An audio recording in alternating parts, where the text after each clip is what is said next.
Go ahead and turn your Bibles to Ecclesiastes 1. Ecclesiastes chapter 1. We're going to continue our study in the book, in our series.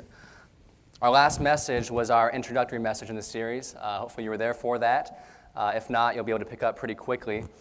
We concluded in chapter 1. I'm kind of ringing up here, guys, so maybe tone it down a little bit. Thank you.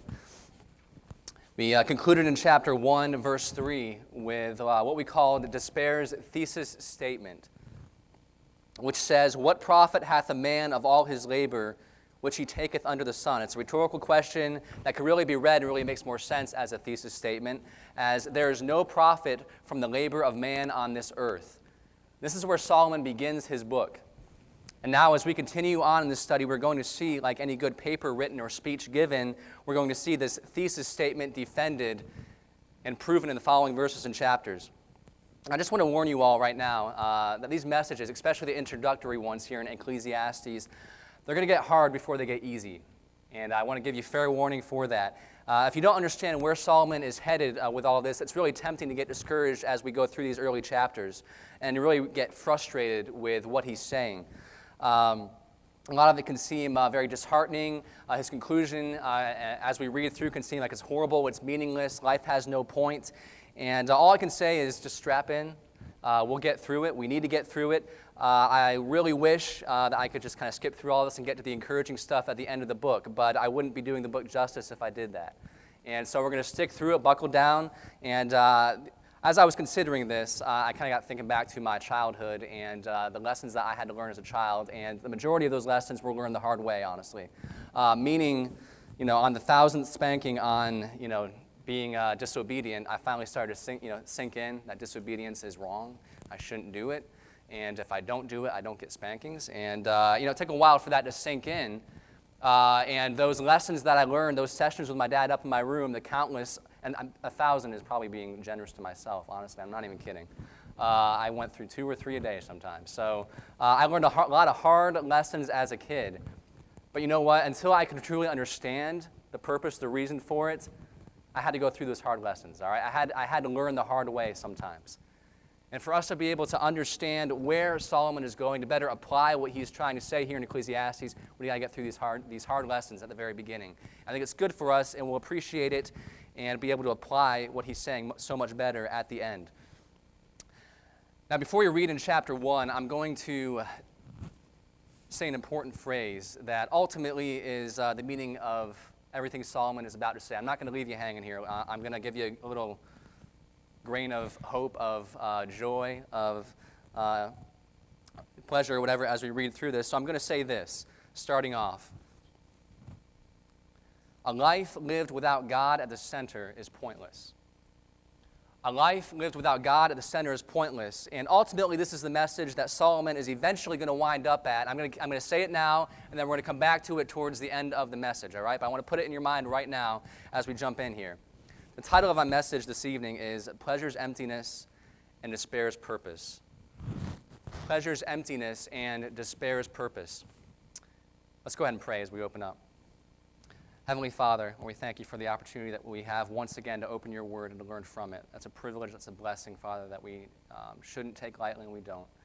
Lord, I thank you for the opportunity to preach and to learn and to share what I've learned in this book of Ecclesiastes. I pray that you give me wisdom and help my words to be guided by your Spirit, I pray in your name. Amen. We're going to pick up in verse 4 of chapter 1. Now, last message, if you were here, you remember I got through 3 verses. And we didn't get very far. And I promised you that we were going to get a whole lot farther in the messages to come, and I'm going to stick with my promise. We've got a lot of ground to cover, and with the Lord's help, we're going to make it. But in verse 4 through 11, Solomon is now expounding upon his thesis statement. He just said that there is no profit in the labor of man under the sun, and he continues in what he is calling, here it is, point 1, Solomon's sorrow. Point 1, Solomon's sorrow. Look down with me at verse 4. He says, "One generation passeth away, and another generation cometh. But the earth abideth forever. The sun also ariseth, and the sun goeth down, and it hasteth to its place where it arose. The wind goeth toward the south, and turneth about unto the north. It whirleth about continually, and the wind returneth again according to its circuits. All the rivers run into the sea, yet the sea is not full. Unto the place where whence the rivers come, thither they return again. Notice the use of nature here. What's he talking about? He's talking about the circle of life. One generation dies, another one's born. The sun just keeps on rising, it keeps on setting, the wind just keeps on blowing, rivers continue to flow and don't really seem to feel anything. The endless cycle keeps happening, and it's not dependent upon us. So all of what's going on around us just keeps on happening, and why am I here? I have no control over it. It just keeps happening, keeps on going, with or without me. Happened long before I was born, and it will continue to happen long after I die. He continues on, verse 8. All things are full of labor. Man cannot utter it. The eye is not satisfied with seeing, nor the ear filled with hearing. The thing that hath been, it is that which shall be. And that which is done is that which shall be done. And there is no new thing under the sun. Is there anything whereof it may be said, see, this is new? It hath been already of old time, which has been before us. There is no remembrance of former things, neither shall there be any remembrance of things that are to come for those that shall come after. So he continues his rant of sorrow here by talking about the endless, meaningless cycle of the works and endeavors of man. You have to work, and you have to work hard for everything you do, right? And somehow you never feel satisfied when you finish a project, when you finish your work. You ever feel that way? As soon as you finish a project, all the fulfillment and relief you thought you would experience just isn't quite there. And ultimately, all you do is you start worrying and you start thinking about your next project, your next job. I feel like every time I get up here, I give you an update on our home improvement project, so I'm going to continue that tonight. So we're moving to the living room tonight, okay? We just finished a big project in our living room, and I heard awesome words from my wife. She told me, this room looks like it's done. Success, guys. That's where it is. You want to hear that from your wife, all right? So she looked at our room after we finished the project and said, hey, this looks like it's done. And so I got excited about that. And honestly, the plans that we had for the room took some time, took a lot of planning. You know, we were trying to look for a good deal on some furniture to redo and all this stuff and everything. And so finally, it all came together. We were able to find what we needed. We got a good deal on it. And I got the painting done, got the work done, and I got it all set up. And I sat down in that room, and I was like, this looks good. Looks real good. And my plan was, you know, I'm going to get this done. I'm going to be done for a while. I'm going to feel good about this, and I'm going to be done. And I sat there on the couch, and I was like, this looks good. And I got to think about our next room. And I was like, you know what? I think we need to do this, we need to do this, we need to do this. And I wasn't satisfied ultimately. I was like, this is frustrating. I just finished. I was supposed to be happy. I was supposed to be content with where we're at so far in our home improvement projects, and I'm not there yet. And you know, this is going to continue to happen until every room in that house is done. And those of you that are homeowners, much older, wiser than I, you can probably verify this for me, but I'm guessing once we finally finish that last room, I'm going to look back at the first room I finished and say, wow, that looks hideous. I need to redo that. I'm guessing that's what's going to happen. I'll let you know for sure once I get there, but that's my consensus on it. So the moral of the story, the world continues to turn, the sun continues to rise and set, water continues to flow, fill, evaporate, fall, and flow again. Say that 10 times fast. Happens before all this happening before we're born, and will continue to happen after we die. All our labor is unsatisfying. It's never ending. And whatever we do accomplish isn't really anything new. Fact is, everything that's here has existed forever. We just find new things to do with it and find new ways to make things. But it's all here. Nothing's new. Let's be honest. We've all had our days when we feel exactly how Solomon is feeling right now, right? There is without a doubt people in this room right now that are facing the same sorrow as Solomon. And when we evaluate the reason for our sorrow, what do we say? Let me put it to you this way. Someone comes up to you and asks, hey, how you doing? You say, hey, I'm doing pretty good. Work's okay. It'd be a lot better if I had a new boss. It'd be a lot better if I just had a new job, or it'd be a lot better if I got a pay raise. What do? We say, I need something. We need to add something that we feel we need, right? To feel a little bit happier in that situation. That's what the world teaches us. You're unsatisfied, you're unhappy, hey man, you probably got to move, you know? That's your problem. You're not happy in the town you're at. If you just got out of your town, you went to a new town, things would get a little bit better for you, I think. Oh, your house is too small. Yeah, you need if you just got yourself a bigger house, bigger rooms, more rooms, you'd be happier. But what happens when you get that new house, when you make that move? You're happy for what, a year, 2 years? And then you want the next one, right? This happened with my car. I remember when I got my first car. And I thought as a kid, I was like, I will never want another car. I will never want another car. This thing is awesome. I'm still driving it today, and I hate it. I want a new car. But you know what? I know as soon as I get that car, what's going to happen? I'll love it for a year. I might like it even for 2 years. I'm going to want a new car after that. But the world keeps saying, if you just add on to these things, you're going to get what you want. You're going to feel satisfied. You're going to feel fulfilled. This was Solomon's sorrow. Folks, the answer to your sorrow will never be to simply change your circumstances. The answer to your sorrow will never, ever, ever, ever be to simply change your circumstances. We're going to specifically address this topic of sorrow and the answer to it towards the end of the message. But this is the sorrow of Solomon that we're talking about here. He's understanding that no matter what he did, where he went, what he found, what he learned, what he achieved, sorrow was never quite far behind, right? It's just always there. It comes right after you, maybe a year, 2 years, whatever. It's there. It always follows you wherever you go. Now imagine in my mind at this point, there's a little dramatic pause, and then Solomon looks out over his audience who are probably staring up at him a little skeptical, a little disbelieving maybe. I just can picture him maybe saying or thinking, trust me. I know what I'm talking about. In verses 12 through 18, he goes on to explain, and what we're going to see here, number 2, his qualifications. So we've seen number 1, Solomon's sorrow. Number 2, Solomon's qualifications for what he is saying. Verse 12, I, the preacher, was king over Jerusalem, or Israel in Jerusalem. So he says, I'm the king. In fact, I'm the king of the greatest empire in the world. And he didn't just inherit everything he had. He worked for it, okay? This wasn't just, he just inherited all of what he accomplished in life wasn't inherited. He worked for these things. He knows what he's talking about. Verse 13, and I gave my heart to seek and search out by wisdom concerning all things that are under heaven. This sore travail hath God given to the sons of man to be exercised therewith. He's saying, I dedicated myself to studying the world. What was in the world, the wisdom of the world. Verse 14, I have seen all the works that are done under the sun, and behold, all is vanity and vexation of spirit. That which is crooked cannot be made straight, and that which is wanting cannot be numbered. I commune with mine own heart, saying, Lo, I am come to great estate, and I have gotten more wisdom than all they that have been before me in Jerusalem. Yea, my heart had great experience of wisdom and knowledge. So he's talking to himself kind of. He says, I'm a king. I'm an awesome king. I'm the king in the world right now. I'm powerful. I'm wise. I'm experienced. I know what I'm talking about, and I observed. I studied what was in the world. Nature, the work of man, the activities that people engaged in, and it was what? It was vanity. It was all empty. But it wasn't just empty. He says it was vexation. So not only is there emptiness there, that emptiness breeds what? Vexation, irritation. It's annoying. It's frustrating. It's full of anxiety.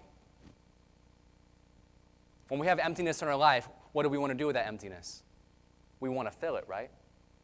And then when we can't fill it, it frustrates us so much. And so we continue to try to fill, and the more we try to fill, the more frustrated we get, the more anxious we get about it.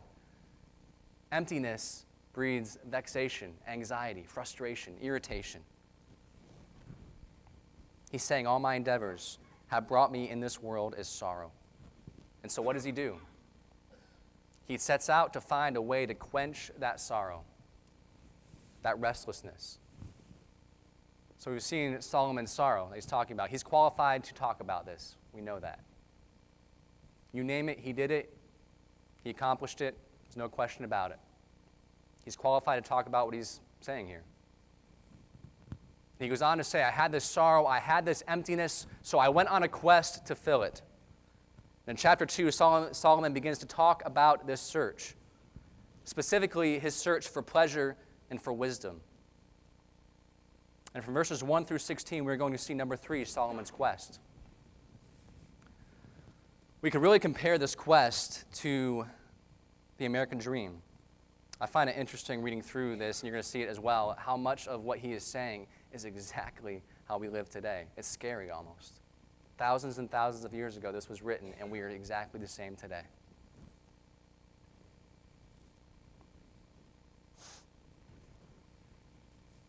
If we were to compare this to our lives today, what Solomon is going to describe would be described, like I said, as the American dream, as that which is ideal for the American growing up in life. This is what every American should want and can have and should desire, okay?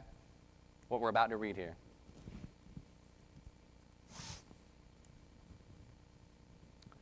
Let's look down at verse 1 of chapter 2. I said in mine heart, this is Solomon talking, he's talking to himself. He says, I said in mine heart, go to now, I will prove thee with mirth. Therefore enjoy pleasure, and behold, this also is vanity. I said of laughter, it is mad, and of mirth, what doeth it? I sought in mine heart to give myself unto wine, yet acquainting mine heart with wisdom, and to lay hold on folly till I might see what was good for the sons of men, which they should do under the heaven all the days of their life. All right, let's summarize verses 1 through 3 in 2 words. This is his quest that we're talking about here. He's on his quest to fill the emptiness, to find an answer to his sorrow. Verses 1 through 3, we could summarize as he partied. That's pretty much it. He went out, he partied, he sought after, what does it say, folly, right?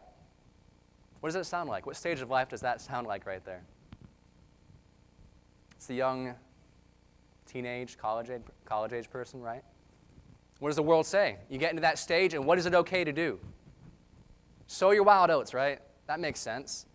Live life, make a few, mistakes, that's okay. Get out there and party, enjoy life to the fullest.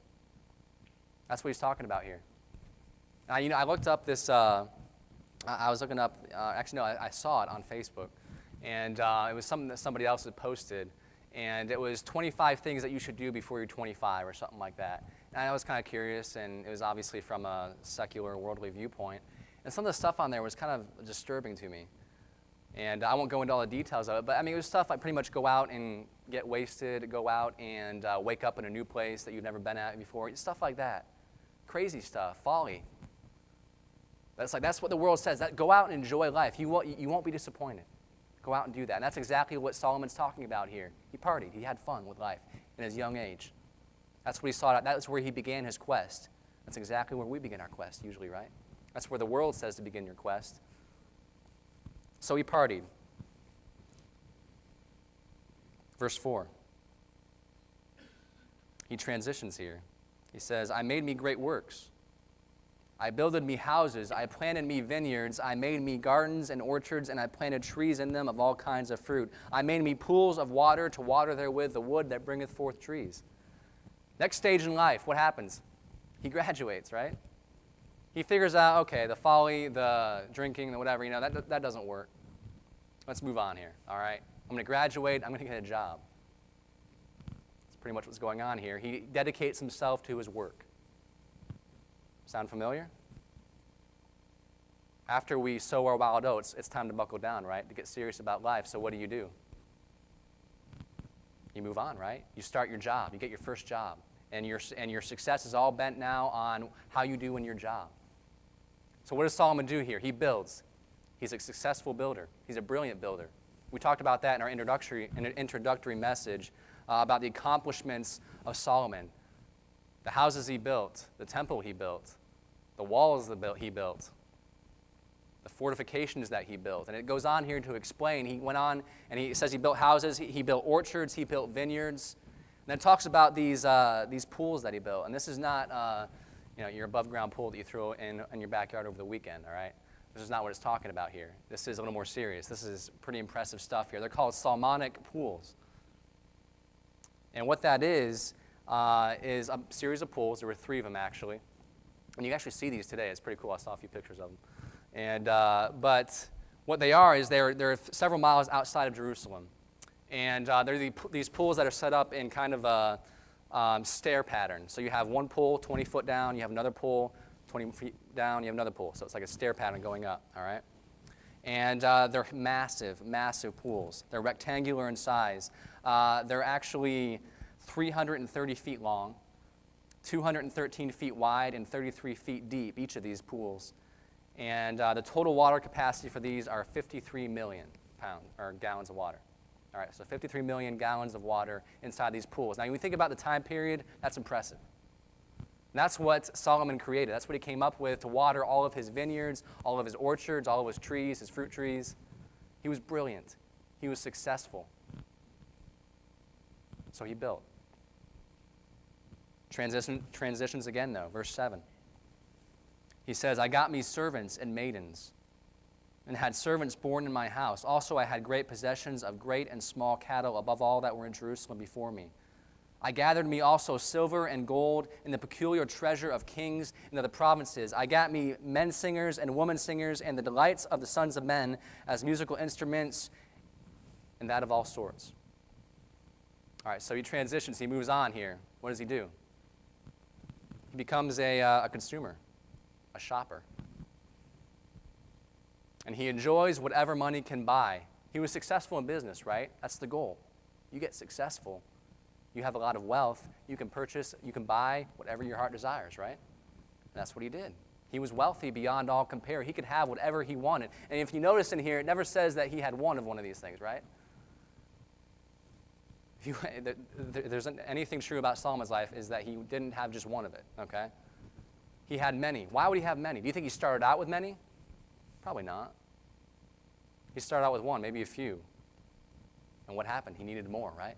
And he accumulated, and he accumulated, and he accumulated. He got all these things to himself, trying to find what? His quest for pleasure, okay? He's trying to find pleasure here. And so he does it by gaining everything he can. What's the result? Verse 9. So he just went through this quest here of pleasure, and he says, So I was great and increased more than all that were before me in Jerusalem. Also my wisdom remained with me. And whatsoever mine eyes desired, I kept not from them. I withheld not my heart from any joy, for my heart rejoiced in all my labor, and this was my portion of all my labor.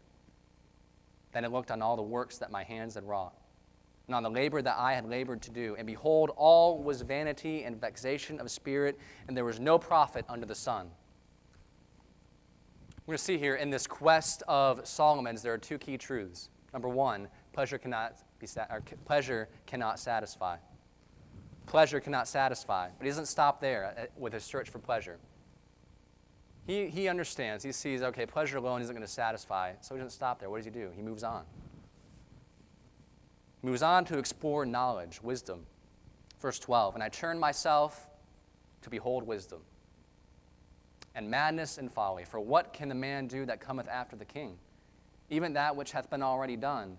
Then I saw the wisdom that wisdom excelleth folly, as far as light excelleth darkness. So he begins his exploration of wisdom. What does he find out? Verse 13, he finds out knowledge doesn't really work. But he goes on beyond that. Verse 14, the wise man's eyes are in his head, but the fool walketh in darkness, and I myself perceived also that one event happeneth to them all. What one event is he talking about there? Death. Then said I in my heart, as it happeneth to the fool, so happeneth it even to me. And why was I then more wise? Then I said in my heart that this also is vanity. For there is no remembrance of the wise more than of the fool forever. Seeing that which now is in the days to come, it shall all be forgotten. And how dieth the wise man? As a fool. So he's gaining his knowledge. He's gaining his wisdom. He's already wise. We know that. He's gaining in that. He's gaining his knowledge of the world, of how the world works, of philosophy. And then one day, it's like he looks over and he sees this fool over here, this foolish man. He doesn't care about anything of knowledge, of wisdom, of philosophy. He's just there. Could care less. He got to thinking, what benefit is my wisdom to me? In the end, I'm going to die just like that fool over there. What profit is it to me? When you look at it like that, there really isn't much, right? The end result is going to be the same no matter who you are. Your wisdom isn't going to prolong your life. You're going to die. We're all going to die. What purpose is wisdom? What's the motivation for it? We're just going to die. That's what he's saying here. So his result, the result of his quest here for wisdom, look down at verse 17. So he's just reflecting on his quest, and he says, "Therefore I hated life, because the work that is wrought under the sun is grievous unto me, for all is vanity," it's empty, "and vexation of spirit. Yea, I hated all my labor, which I had taken under the sun, because I should leave it unto the man that shall be after me.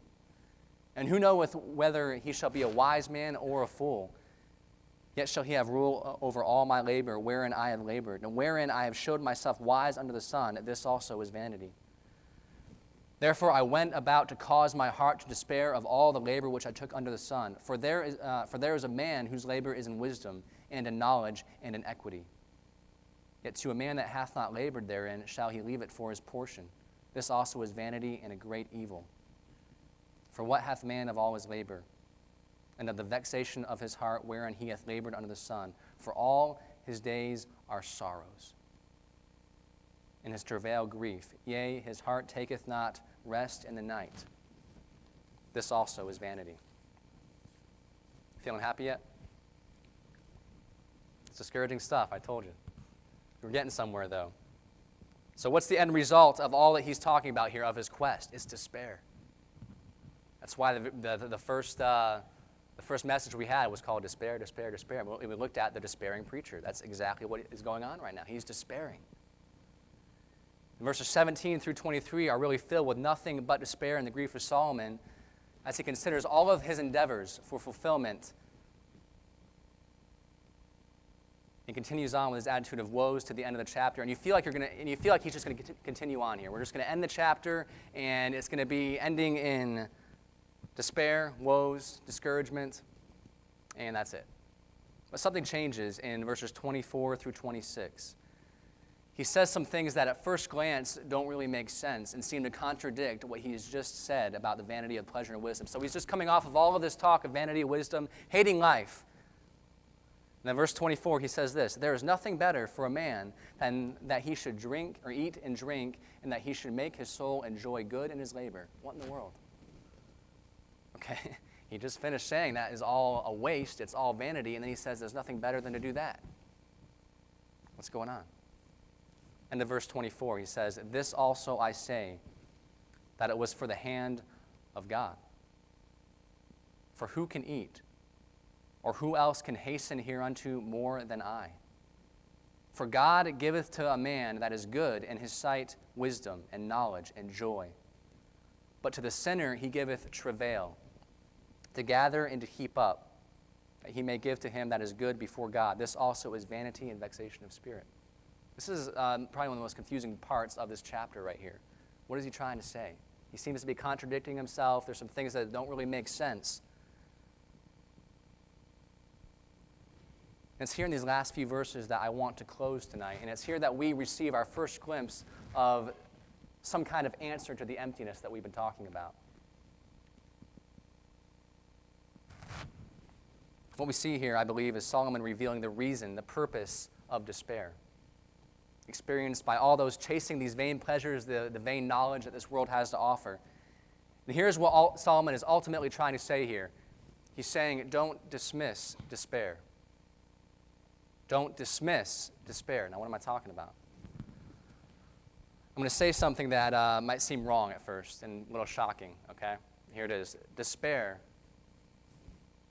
depression, is a good thing. Despair is a good thing. Okay? That doesn't make sense right now, right? Hold with me. Let me ask you this. What is sorrow? It's an emotion connected to what? Connected to loss. You lose a family member. You lose your car. You lose your home. You lose your possessions. You lose your job. What happens? You sorrow, right? Sorrow is an emotion that you feel when you experience a loss, all right? Think of it this way. Why do you feel, or why do you experience physical pain? What does pain do for you? If I walk into my home after working one day and Megan over there has just finished cooking something on top of the stove, turned it off, but it's still obviously really hot, I walk over there, I put my arm on it, I lean against it, what happens? it's going to hurt. Now, is the hurt, does that feel good? No. It's quite painful. What's going on? I touch that, and my nerve endings are saying, hey, Josh, this is super hot. If you don't want to burn your hand off, I would remove your hand right now. That's what's going on, right? It's happening a whole lot faster than that, but that's what's happening, okay? It's letting me know that something is wrong. It's protecting me from further harm, right? When we despair, like pain, it is a good thing because it tells us I'm doing something wrong. My focus is not where it should be. I'm searching for contentment, for joy outside of where God wants me to look. Think of it this way. Despair is spiritual pain. Despair is spiritual pain. It's not pleasant. You're not supposed to, what if I just sat there and kept my hand on that forever, disregarding the pain? That's a bad thing. I'm going to suffer from that, right? Despair is God's way of saying, wake up, you're not in the right spot. Your focus is not where it needs to be.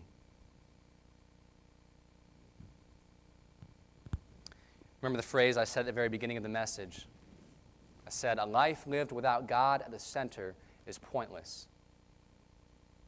Here at the end of chapter 2, Solomon reveals this truth. Folks, the answer is not to give up living life and enjoying life. That is not what Solomon's trying to do here. He is saying, like in verse 24, to enjoy life. But there's a way you do it. We're not meant to be in this world to just disregard anything that's pleasurable, anything that's enjoyable. That is not Solomon's point here. If you read through this, you start to kind of think that, right? That's not what he's saying. It's how you enjoy it.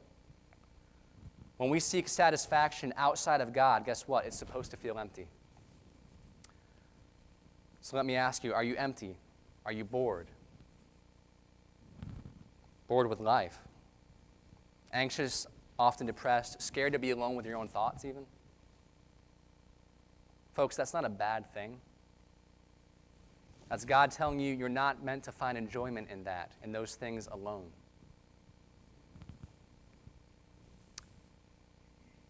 Here in America, we're taught that if you feel that way, you've got to do what? You've got to add something. Just get a little more of this, get a little more of that. Add this to your life, and you'll be okay. Perhaps remove this from your life. Your marriage is suffering. Hey, she's the problem, he's the problem. Get rid of him. Get a new one. Get a new wife. Get a new husband. That's the world's philosophy. That's what they teach.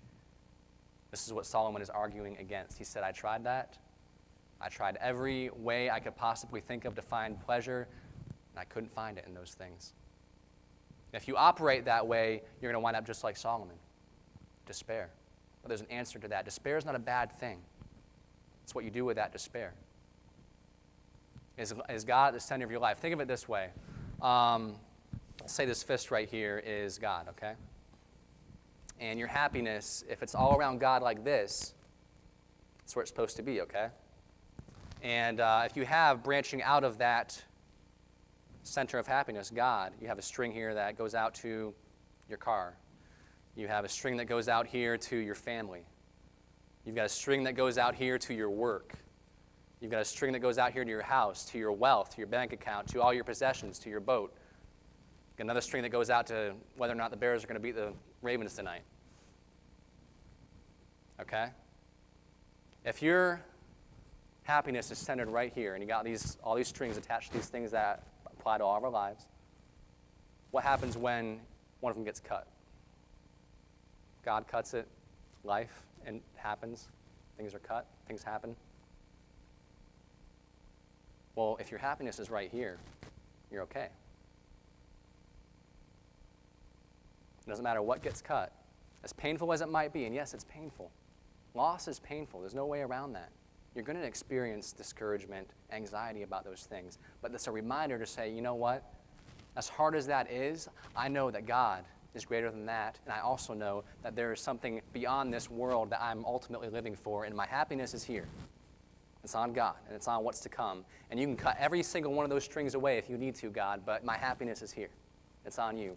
What happens when we take that happiness and we place it on whatever's at the end of one of those strings? It gets cut, and it's gone.